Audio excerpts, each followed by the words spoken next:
सचिन अग्रवाल मागचे 7 ते 8 दिवस फरार असणं यामुळे राजकीय वर्तुळात मात्र नक्कीच विरोध होतोय। पोलिसांना न सापडायला सचिन अग्रवाल काय दाऊद आहे का असा सवाल अजित पवार यांनी उपस्थित केलाय। पुण्यातल्या एका कार्यक्रमात त्यांनी सचिन अग्रवाल आणि मेपल घोटाळ्यावरून सत्ताधारी भाजपला चांगलेच चिमटे काढले।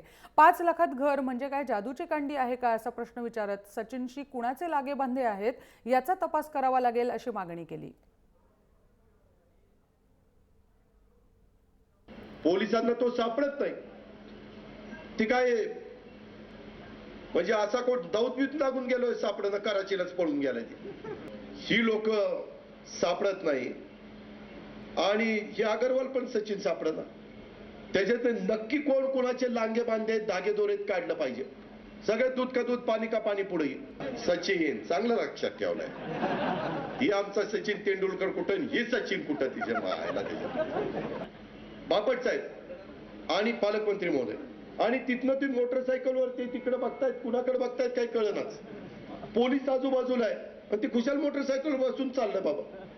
त्याच्यावर केस दाखल केली, अजून सापडेना।